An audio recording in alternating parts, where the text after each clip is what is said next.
Welcome to the Art of Procurement podcast with your host, Philip Eidson. Here, thought leaders share the trends, strategies, and tactics that you can use to elevate the role of procurement and your career. Hi there, and welcome to today's Art of Procurement Friday show.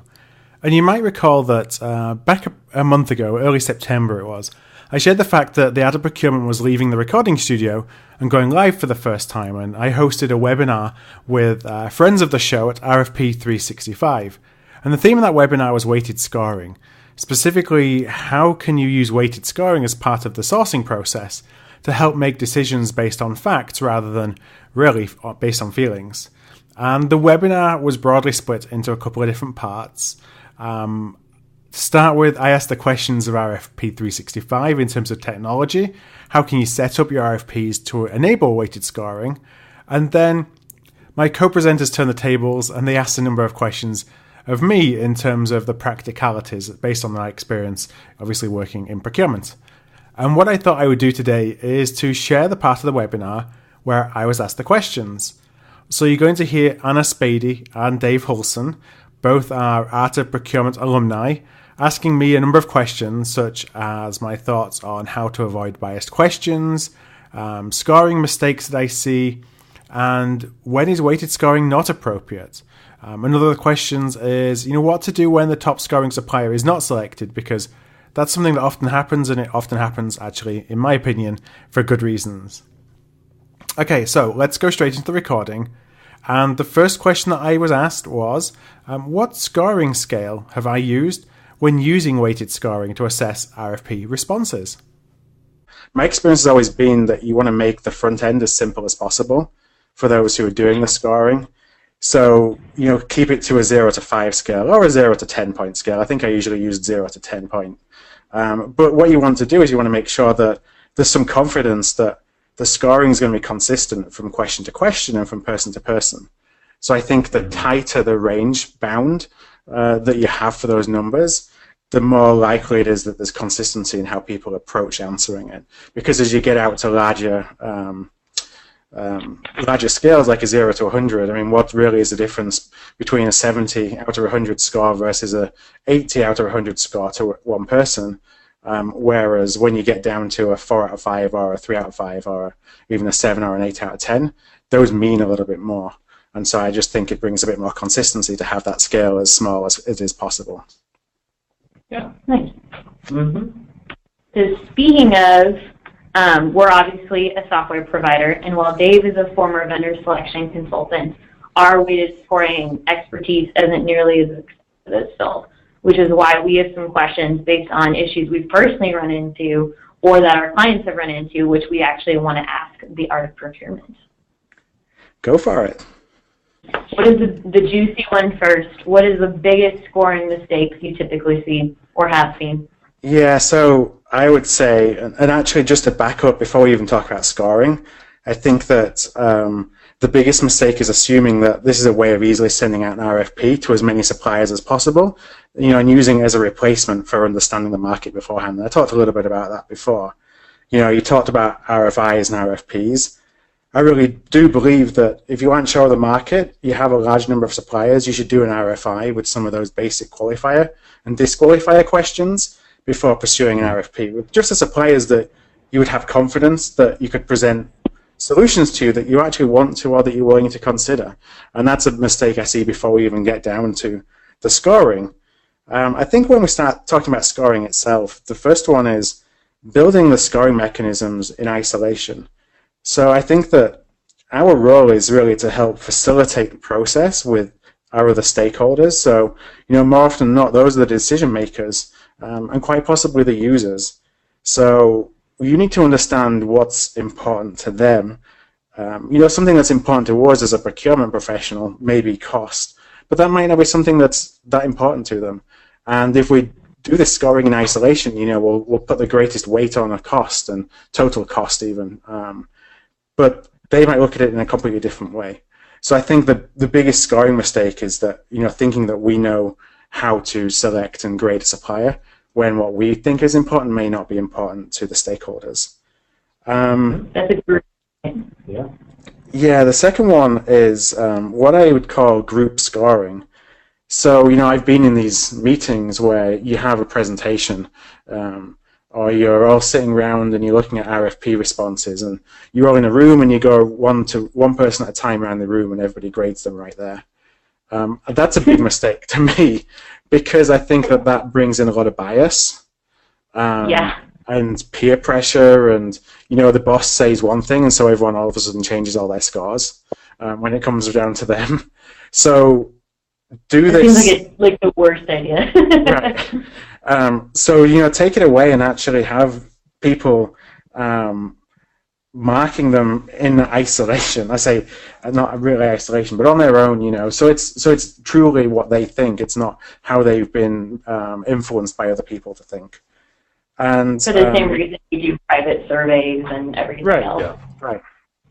And the last thing is assuming that it's one size fits all. So it can be in the RFP design, but it can also be in the way that you score. I've seen companies who use weighted scoring, but then apply exactly the same methodology to whatever you're buying, whether it's stationery, janitorial, or whether it's creative marketing services. And you really have to build out these the scoring mechanisms and methodologies on a case-by-case basis, I think.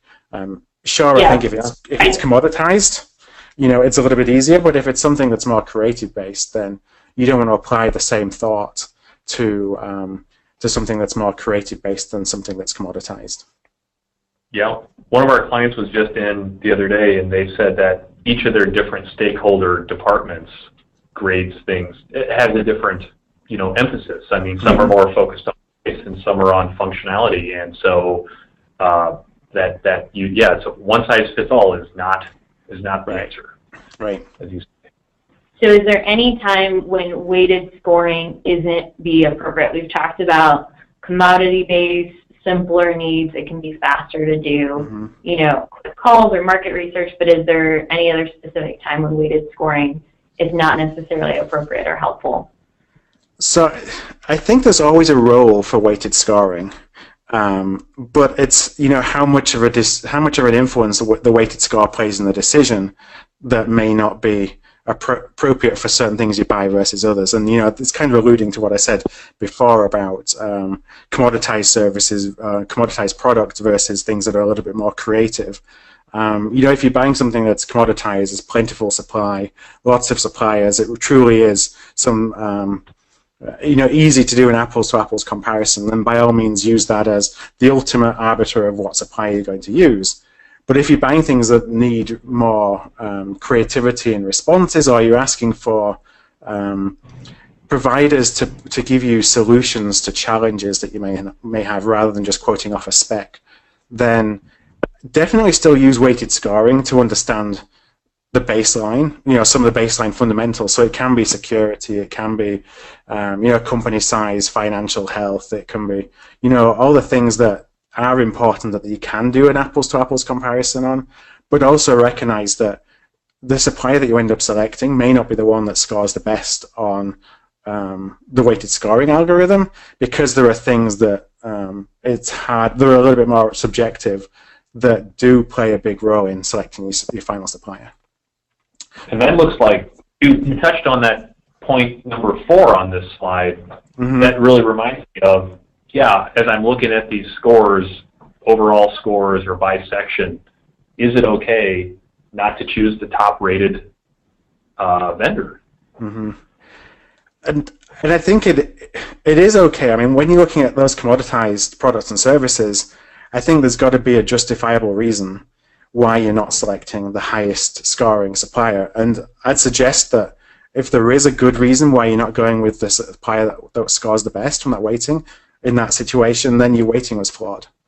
You just didn't you didn't reflect what it was that you actually needed in the weighting, because obviously there was a disconnect between the final scores and who you actually chose. Or it could be that you haven't built the discipline yet among your team to recognize the importance of doing it this way. And so they see this as being a bit of a check the boxes exercise, but they still are going to go with who they want to go with. And that's more of an educational thing. Well, that's a great point. I hadn't thought about it that way. We also, when we did our PR search, our top scoring PR firm came back with a price tag we could not swallow. And so we ended up going with the second tier one, but that was based on just because it was affordable as opposed to just this ridiculous amount. And it wasn't a huge difference. I mean, if they had been like a 100 versus a 10, that would have been a red flag, but there wasn't enough of a point difference combined with the price factor for us to feel badly about it. I do want to give a plug. I know, like, for people who listen to Art of Procurement on a regular basis, you may or may not know that Phil is a procurement consultant for hire. So if you have your own scoring questions or projects, you know, you can check him out on his website and actually see what working with Phil entails. So he's too kind to plug himself. Yeah, thanks for the great topic. It is a highlight, actually, to work with Phil and to go back through the podcasts that he's written, and just sometimes you need to refresh. They're great topics with really smart people, and then occasionally, like with me. So that's an exception. Somehow he lets us know. But really good topics there. One question I'm curious about is how do you avoid biased questions? I'm going to be totally honest. I don't even know what a biased question would be per se, but I've heard people in procurement talk about this. Yeah, so the way that I would think about a biased question is it's something that kind of leads to an answer that you want, so that you can game the process, if you will. So you know that certain supplier is very strong in one certain area and everybody else isn't particularly strong, and that's the supplier you want to win the business. Then you make sure that you put a higher weight against that question than the others, so that it comes out in the wash that, well, look, the numbers tell me that that's the best supplier. This is all objective. There's no subjectivity in it. But the way you write the questions ultimately affects the output. And there were we come across questions, especially in the security sense, when people ask us questions that kind of box us in. They're biased almost to the point of, we're trying to propose a solution that's better because it does something that's safer, more secure, whatever. But the way they ask the question, the way we have to respond to it, puts us at a disadvantage, even though our technology might be better or whatever. Yeah, they ask us if we have security level 10, and the answer is no. But it's not because we're not secure. It's because we have 11. We have 11. So, but if you only give us a drop down, it can be a little tricky to say, how do you even manage that? Yeah, I think it's important that, whoever's asking the question, why are they asking the question? What are they wanting to get out of it? Why is that question important? And, as a procurement professional, we're kind of the arbiter of making sure that everything is fair. So dig deeper into what's the reasoning why that's important to somebody. As a service provider, you see that coming across. Well, you already know that this is saying it's rigged is probably too strong. But you already know that there's something that's in the methodology that favors some other suppliers for whatever reason, and that this may be more of a process for the sake of a process rather than a process to truly understand who the best supplier is for you. So, that would be a red flag for me as a service provider. So as a buyer, you just want to make sure that you're being as fair as you possibly can and that you're asking questions for the right reasons. Well, with a minute left, Phil, do you want to take on that last question or put that in the essay? No, that's fine because it's a very quick answer, I think.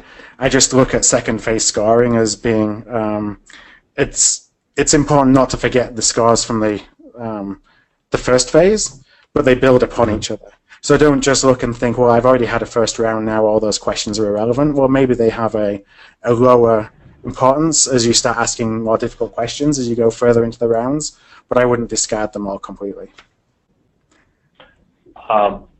Phil, I can't see the questions. Do you have anything that you want to address now? I'm just going to have a look here. We covered a number of them in some of the backwards and forwards that we had. One of the questions was, how can procurement really engage with, how do you facilitate conversation with internal stakeholders to determine which category receives what weight? And I think I talked about that a little bit in terms of it's important that we are really integrating our stakeholders in those conversations so that we understand what is truly important. So essentially, what's the outcome? What are you wanting to buy? Most times you're not wanting to buy a widget, or you're not wanting to buy a service. You're wanting to buy an outcome. So what's the outcome that you're wanting to buy, and what are the things that are important to your stakeholders that ultimately drive whatever that outcome is? We had probably an hour-long session. One of the groups that's on the call today, it was a region-wide governmental RFP, and all these different governmental groups were involved.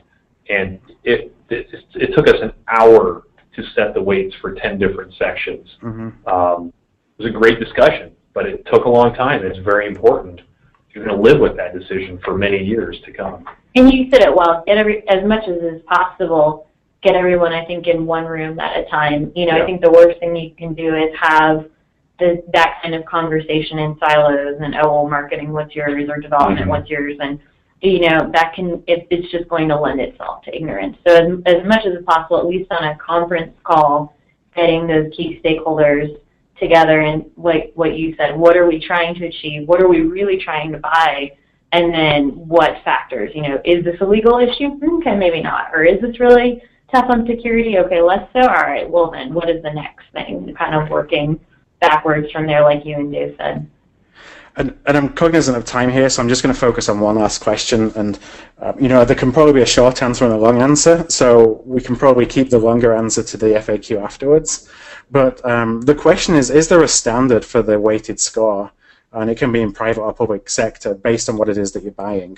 So, when you're buying consulting, for example, is it standard that 50% is price, 20% legal, et cetera, et cetera? Or is it truly specific to the company and what's important to the company and the stakeholder that's buying the service? Hi there, it's Phil here again, and I hope that you found value in today's Friday show. I just wanted to let you know that if you're interested in listening to the entire webinar, just head on over to artofprocurement.com/RFP scoring. That's all one word. That's artofprocurement.com/RFP scoring. And there's going to be a link in the show notes. All right, well, that's all for this week. I will talk to you again soon. Thank you for listening to another episode of The Art of Procurement. To find an archive of all past episodes, you can go to artofprocurement.com/episodes. And to ensure you never miss another show, go to artofprocurement.com/subscribe.